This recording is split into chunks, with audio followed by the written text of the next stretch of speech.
ဒီဗီဒီယိုကိုမကြည့်ခင် AI ကိုမသုံးတတ်ဘူးဆိုရင်ခုံ9မိနစ်အတွင်း AI သုံးတတ်တဲ့သူဖြစ်သွားနိုင်ပါတယ် မင်္ဂလာပါခင်ဗျာ AI ပေါ်မြန်မာကနေကြိုဆိုပါရစေဒီနေ့မှာတော့ ChatGPT ကိုဘယ်လိုမျိုးဆရာကြအခမဲ့အသုံးပြုရမလဲဆိုတာကိုရှင်းပြပေးသွားမှာဖြစ်ပါတယ်အရင်ဆုံးကျွန်တော်တို့အနေနဲ့က Play Store ထဲကိုသွားပါမယ် Play Store ထဲမှာကျွန်တော်တို့ ChatGPT လို့ရိုက်ရှာလိုက်ပါမယ်ChatGPT ဒီမှာတွေ့ပါပြီတွေ့ရင်ကျွန်တော်တို့ဒီမှာ ChatGPT rating 4.8 ရှိတဲ့ application လေးပေါ့နော်အဲ့ဒါကိုကျွန်တော်တို့ install တင်လိုက်ပါမယ်ကျွန်တော်ကတော့ဒီမှာ update တောင်းနေရဖြစ်တဲ့အတွက် update နှိပ်လိုက်ပါမယ်ခဏလေးစောင့်ပါမယ်ခင်ဗျာအဲ့တော့ ChatGPT ကို OpenAI ကနေပြီးတော့မှတည်ထောင်ထားတာဖြစ်ပါတယ်အဲ့တော့သူ့ရဲ့အသုံးဝင်ပုံတွေသူ့ကိုဘယ်လိုအသုံးပြုရမလဲဆိုတာတွေကိုဒီနေ့မှရှင်းပြပေးသွားမှာဖြစ်တဲ့အတွက်ဗီဒီယိုလေးကိုစောင့်အောင်ကြည့်ပေးကြဖို့မေတ္တာရက်ခံပါတယ်ခင်ဗျာ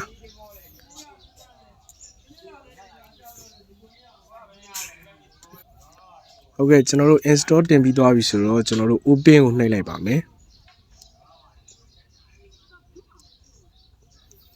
open ကိုနှိပ်လိုက်ရင်ကျွန်တော်တို့ဒီဘက်တောင်မှာ log in ဆိုတာတွေ့ပါတယ်အဲ့တော့ log in ကိုကျွန်တော်တို့နှိပ်လိုက်ပါဒီနေရာမှာကျွန်တော်တို့က ChatGPT ကိုအသုံးပြုဖို့အတွက် Google account တစ်ကောင်ရှိဖို့လိုအပ်ပါတယ်Gmail account တစ်ကောင်ပေါ့နော်အဲ့တော့ကျွန်တော်တို့ကဒီနေရာမှာ continue with Google ကိုနှိပ်လိုက်ပါမယ်ခဏလေးစောင့်ပါမယ်အဲ့မှာကျွန်တော်တို့ပေါ်လာတဲ့ Google တွေကကျွန်တော်တို့ချိတ်ချင်တဲ့ Google account တစ်ခုနဲ့ချိတ်လိုက်ပါမယ်ကျွန်တော်မှာတော့ဒီမှာ Google account အများကြီးရှိရဖြစ်တဲ့အတွက်ကျွန်တော်အဆင်ပြေတဲ့ account တစ်ခုနဲ့ကျွန်တော် login ဝင်လိုက်ပါမယ်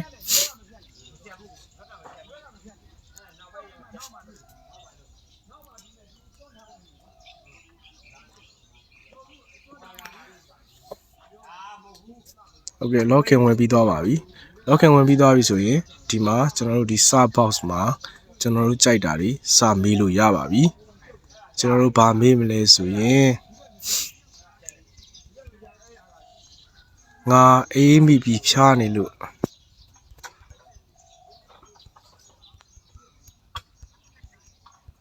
ဘာစီတောက်ရမလဲတောက်တဲ့တလဲပေါ့နော်မေးလိုက်ပါမယ်မြားလေးကိုနှိပ်လိုက်ပါမယ်အဲ့မှာ तू ကအချက်လက်တွေအများကြီးပြန်ဖြည့်ပေးပါတယ်အဲ့တော့ဒီနေရာမှာကျွန်တော်ပြောချင်တာက AI ဆိုတာကဥပမာအပြင်ပြောလို့ရှိရင်ကျွန်တော်တို့မှာအရန်တော်တဲ့ကျွန်တော်တို့ရဲ့အလုပ်အတွက်အရန်တော်တဲ့လက်ထောက်တစ်ယောက်လို့ပြောလို့ရပါတယ်ကျွန်တော်တို့ကသူ့ကိုစနစ်တကျနဲ့အသုံးချတတ်ဖို့ခိုင်းတတ်ဖို့ပဲလိုပါတယ်ဟုတ်ကဲ့နောက်ထပ်မေးခွန်းတွေလည်းမေးလို့ရပါသေးတယ်ခင်ဗျာပညာရေးနဲ့ပတ်သက်လို့မေးခွန်းတွေပညာရေးနဲ့ပတ်သက်တဲ့မေးခွန်းတွေကျန်းမာရေးနဲ့ပတ်သက်တဲ့မေးခွန်းတွေတောင်သူနဲ့ပတ်သက်တဲ့မေးခွန်းတွေကျွန်တော်တို့အများကြီးမေးလို့ရပါတယ်ကျွန်တော်ဒီနေရာမှာတောင်သူနဲ့ပတ်သက်တဲ့မေးခွန်းတစ်ခုမေးပြပါမယ်အဲ့တော့စာရဲရရှိရဖြစ်တဲ့အတွက်ကျွန်တော်တို့ဒီနေရာမှာ point type ရနေမေးလို့လည်းရပါတယ်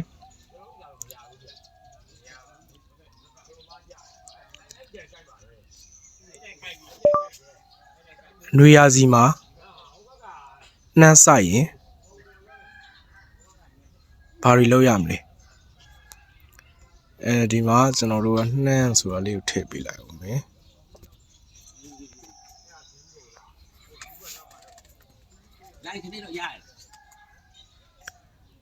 ကဲဘယ်လောက်ထိတီးကြလဲဆိုတာကျွန်တော်မိတ်ဆွေတို့ကြည့်လိုက်ပါဦး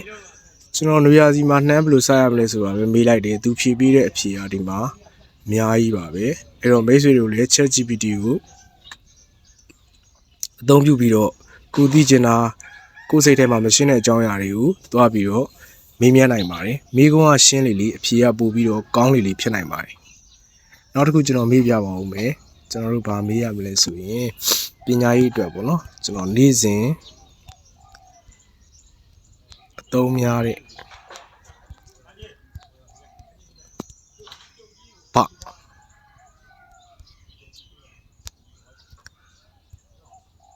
50လောက်ပဲကျွန်တော်အရင်ပြုတ်လိုက်မယ်50ဖော်ပြပေးပါ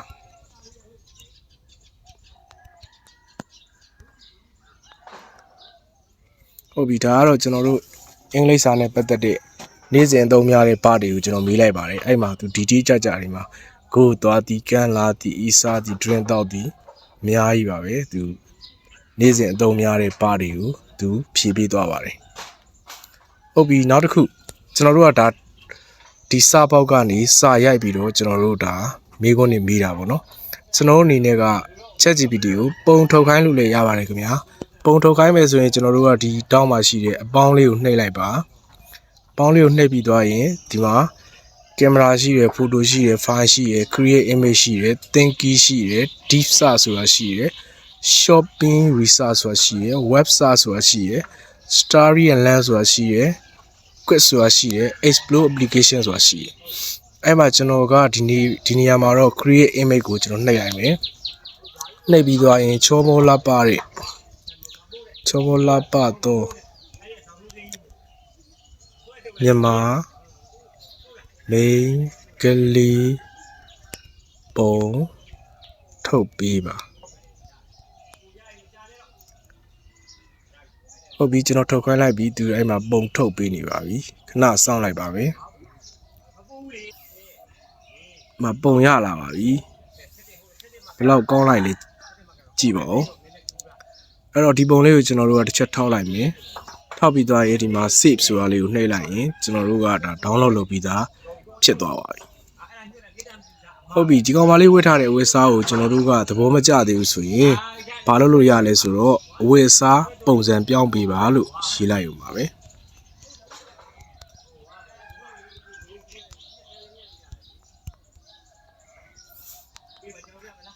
အဲ့လိုရေးလိုက်တာ ਨੇ သူကဝတ်စားဒီဇိုင်းချိန်ပြီးတော့နောက်ထပ်ပုံတစ်ပုံထပ်ထုတ်ပေးပါလိမ့်မယ်အဲ့တော့ကျွန်တော်တို့ခဏစောင့်လိုက်ပါပုံလေးရဖို့အတွက်ဒီမှာရပါပြီသူကအဝတ်စားပုံစံချိန်ပြီးတော့နောက်ထပ်ပုံတစ်ပုံထပ်ထုတ်ပေးပါတယ်အဲ့ဒီတော့ကျွန်တော်တို့ကဒီနေရာမှာ ChatGPT ကိုကျွန်တော်တို့က free ပေါ့နော်အခမဲ့သုံးတာဖြစ်တဲ့အတွက် ChatGPT ကနေတစ်နေ့ကိုကျွန်တော်တို့ကပုံ9ပုံပဲထုတ်လို့ရပါတယ်9ပုံထက်ပိုသွားလို့တော့မရပါဘူးတစ်ရက်ကို9ပုံပဲထုတ်ရပါတယ်ဒါကတော့ပုံထုတ်တဲ့အပိုင်းမှာနောက်ထပ်ကျွန်တော်တို့က ChatGPT ကိုအသုံးပြုပြီးတော့ဘာတွေလုပ်လို့ရသေးလဲဆိုရင် script တွေရေးခိုင်းလို့ရတယ်ဇလန်းတူတွေအတွက် script တွေနောက် short video တွေအတွက် script တွေကျွန်တော်တို့ရေးခိုင်းလို့ရပါတယ်ကျွန်တော်ဒီနေရာမှာနမူနာတစ်ခု script ရေးပြပါမယ် wine light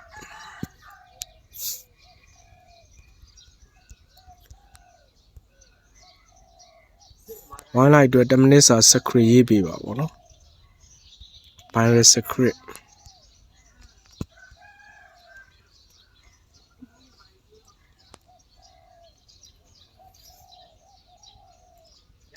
ဒါဆိုရင် wine light ဆိုတာကျွန်တော်တို့ဟိုတိုးထဲမှာဟိုကြားရေးတိလိษံတွေပေါ့ဗျာတယောက်နဲ့တယောက်ဟိုအစားအစာတွေတိုက်ခိုက်တာတွေပါတယ်ပေါ့အဲ့ဒါတွေအတွက်ကျွန်တော်တို့သူက security မှာရေးပြတာပြီအဲ security ရလာပါပြီအဲ security ကိုလည်းဘယ်လောက်ထိရှင်းလဲဆိုတာကြည့်လိုက်ပါဦးစက္ကန့်လိုက်ခွဲပေးထားတယ်ဗျာအဲ့တော့အဲ့ security ကိုကျွန်တော်တို့ကဗီဒီယိုပြန်ထုတ်ဖို့ရအတွက်ဘယ်တူကိုအသုံးပါလဲဘယ်တူတွေက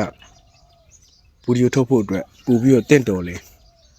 ဟုတ်ကဲ့အဲ့ဒါတွေကိုကျွန်တော်မနက်ဖြန်ဗီဒီယိုမှာဆက်လက်တင်ပြပေးသွားမှာဖြစ်ပါတယ်ဒီနေ့ကျွန်တော်ပြောသွားတဲ့အကြောင်းအရာကမိတ်ဆွေတို့အတွက်အကျိုးတစုံတရာရတယ်ဆိုရင်ကျွန်တော်ရဲ့ channel လေးကို like and subscribe လေးလုပ်ပေးကြပါဦးခင်ဗျာမနက်ဖြန်မှာကျွန်တော် Gemini နဲ့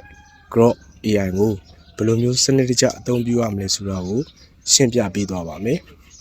ကျွန်တော်ဒီနေရာမှာအင်္ဂလိပ်စကားပြောကျွမ်းကျင်တဲ့သူတွေဆိုလို့ရှိရင်ဒီနေရာကနေကျွန်တော်က ChatGPT နဲ့တိုက်ရိုက်လိုက်ပြောလို့လည်းရပါတယ်မြန်မာလိုလည်းမေးလို့ရတယ်သူကလည်းမြန်မာလိုပြန်ပြီးတော့ပြောနိုင်ပါတယ်ဟုတ်ကဲ့ဒီနေ့ဗီဒီယိုကတော့ဒီလောက်ပါပဲဒီနေ့ဗီဒီယိုမှာအဓိကပြောချင်တဲ့အချက်က ChatGPT ကရန်တော်တဲ့ကျွန်တော်တို့ရဲ့လက်ထောက်တစ်ယောက်ပါကျွန်တော်တို့အနေနဲ့ကသူ့ကိုစနစ်တကျခိုင်းတတ်ဖို့ပဲလိုပါတယ်ဟုတ်ကဲ့အားလုံးကျမ်းမာချမ်းသာကြပါစေခင်ဗျာ